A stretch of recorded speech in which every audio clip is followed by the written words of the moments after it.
So what's the word, yo? You know what it is. It's your boy Bigwil. We're back with another episode of Life After Prison TV. But before we go any further, you know what to do. Hit that like and subscribe button. You might want to hit the notification bell too. This way when I go live, coming back, you'll be getting them all straight. This one's controversy to me. I have a different opinion, right? And it seems that the government, they got their own fucking laws, right? They do and say what they want. They act how they want, right? So if I'm working, let's say I'm in a convoy, and it's a whole bunch of us work trucks, and I lose my company and I lose all the trucks, should I be able to run the stop sign and keep going because I'm losing sight of the rest of the crew? I'm doing a government contract. It's a federal program we're running. Right? Does that give me the right? No. Fuck no, it don't. But let's listen to what's going on here. Of course, because it's the federal government. Let's see what they want. Agent accused of killing a cyclist in Salem while on duty had his case presented before a federal appeals court today in Seattle. At the center of today's hearing was whether the agent can claim immunity from state prosecution because he was on duty, an on-duty federal agent. So it's state versus federal here. Fox 12 investigative reporter Ezra. Again, so he's a federal agent, so that means he doesn't have to follow state laws because he works for the federal government. So fuck what's happening in the state. It don't matter if you got speed limits and you got safety precautions and you got stop at a red light and no turn on red because you're a federal agent.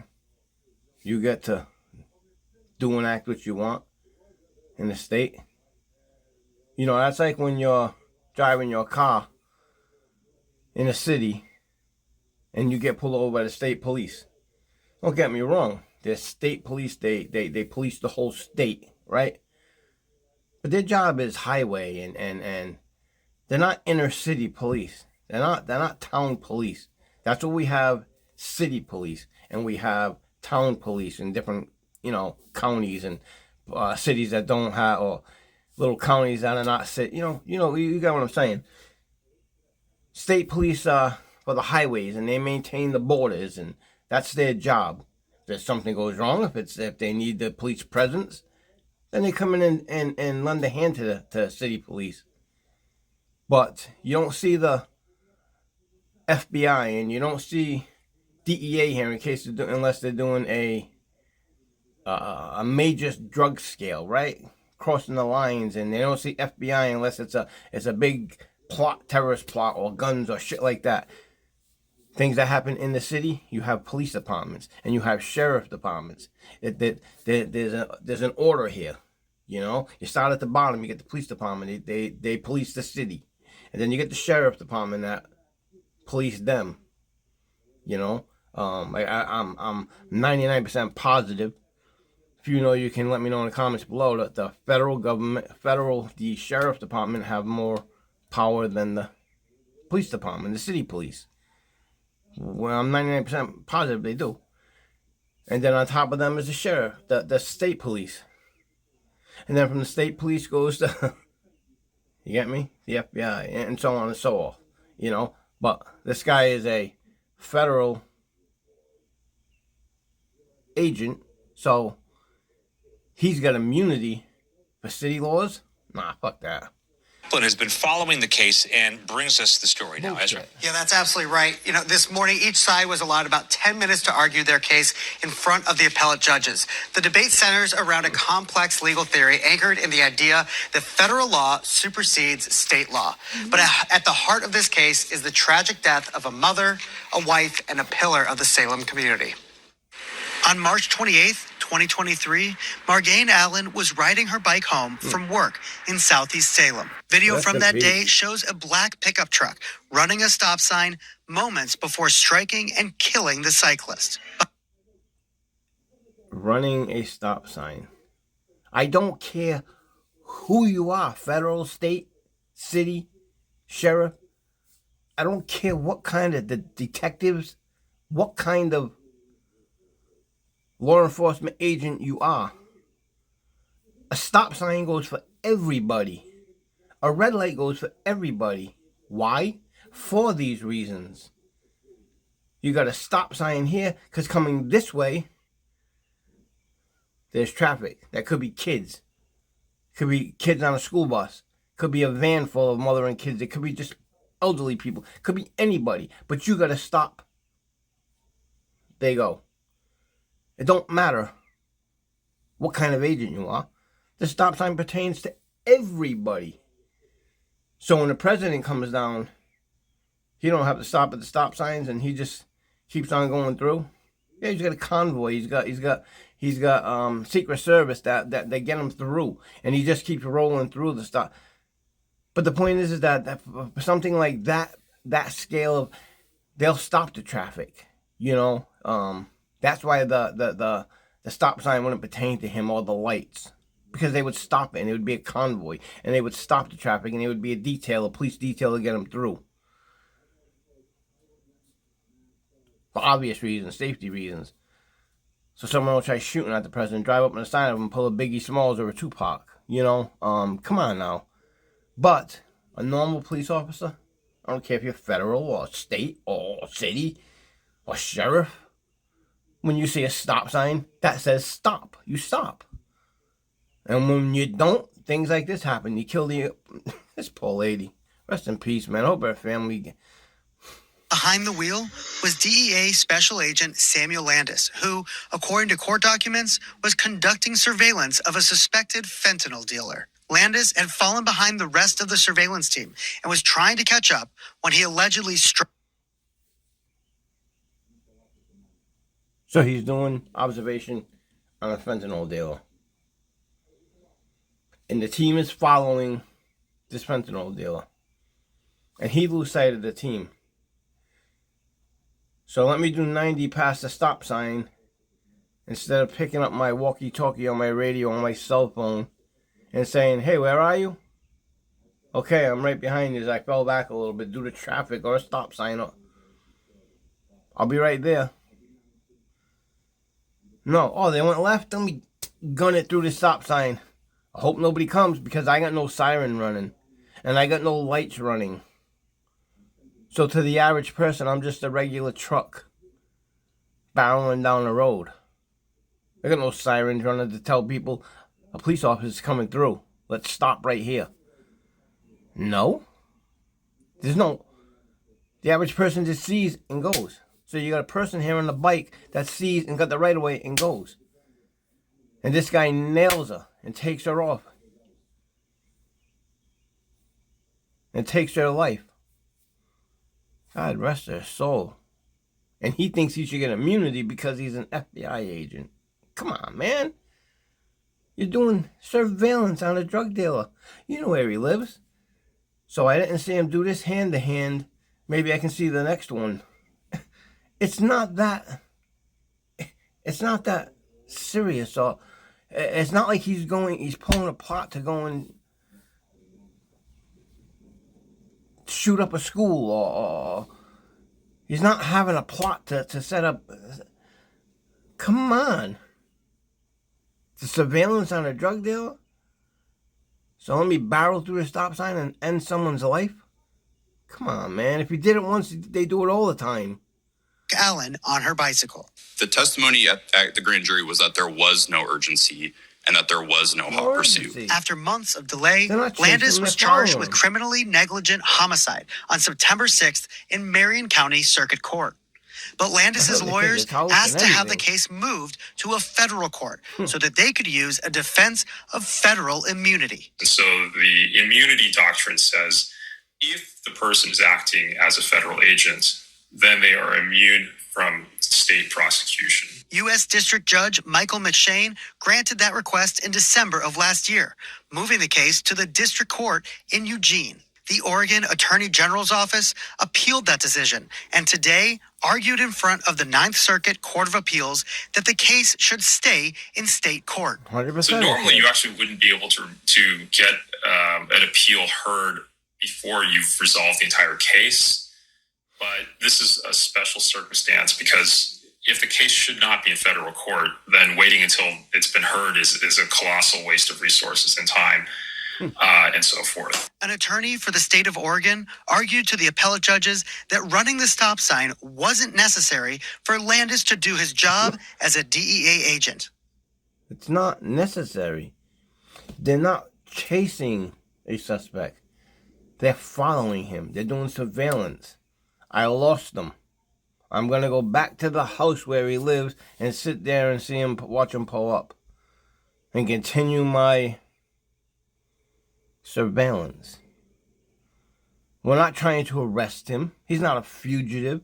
We're not chasing him. We're not chasing him.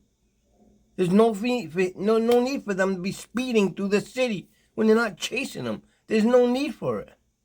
It's not... There was no need for it.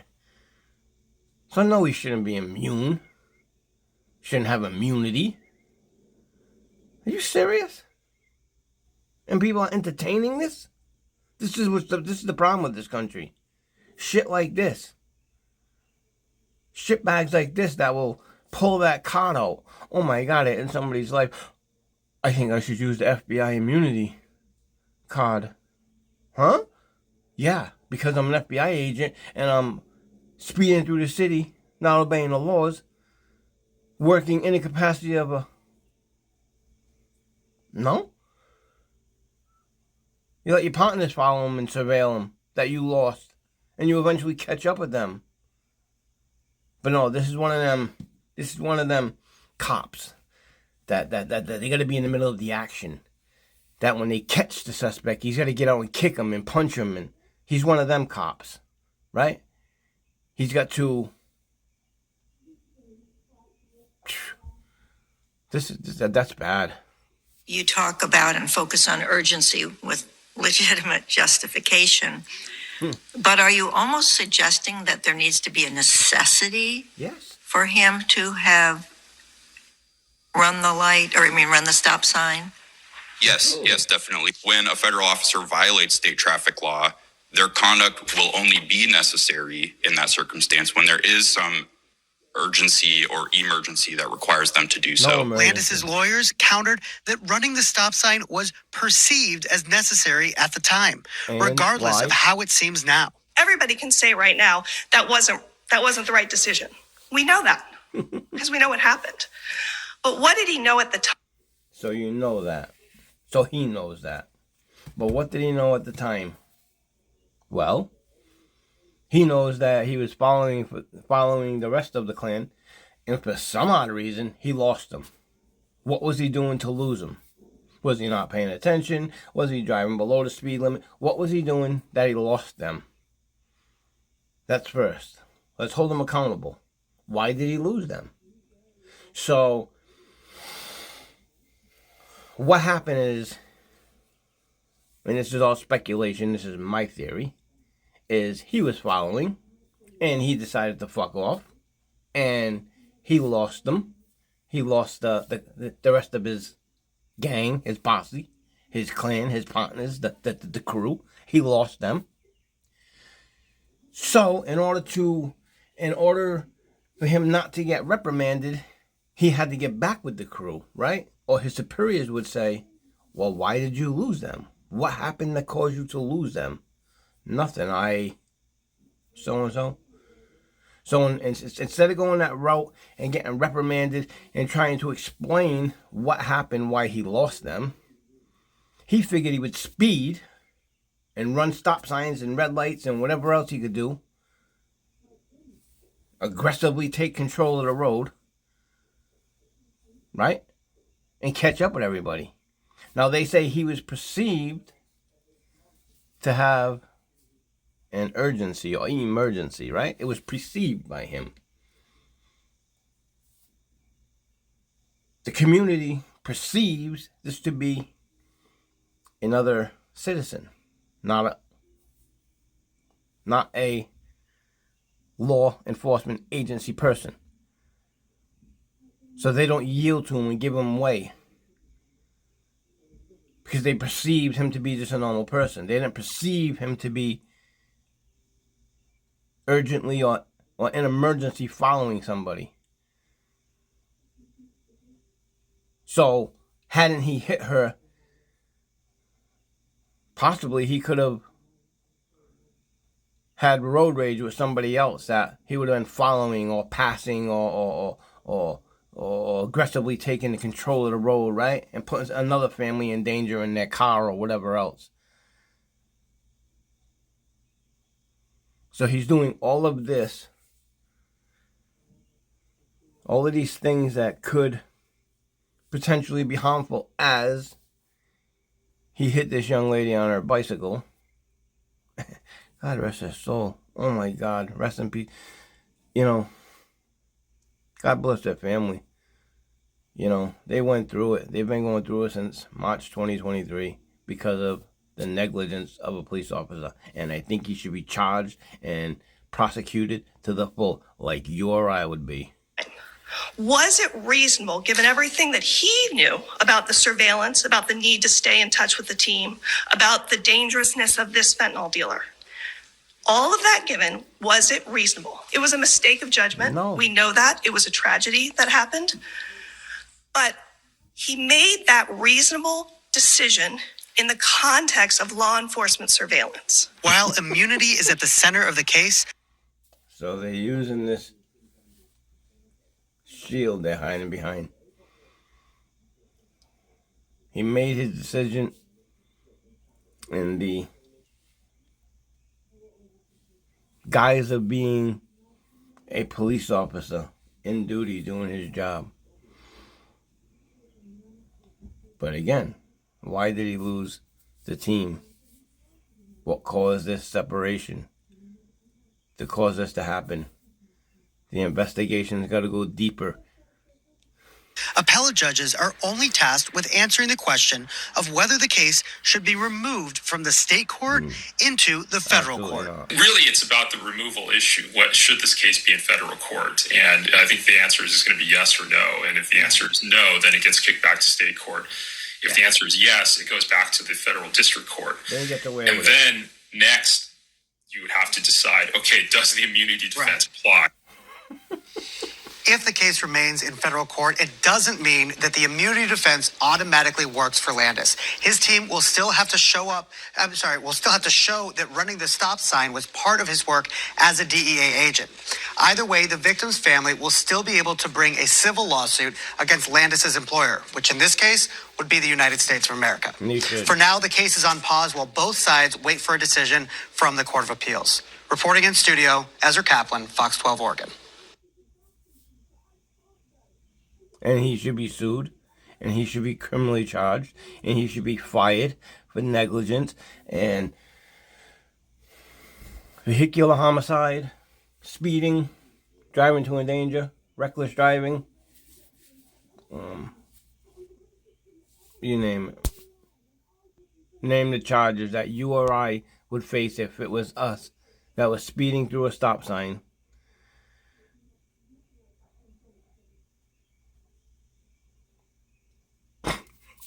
I can't. I just can't. Let me know what you all think. It's your boy Big Will. Life After Prison TV. Let me know in the comments below what you think about this sack of shit. You think he should be charged? You think he should be set free? You think he should have the immunity charge and be...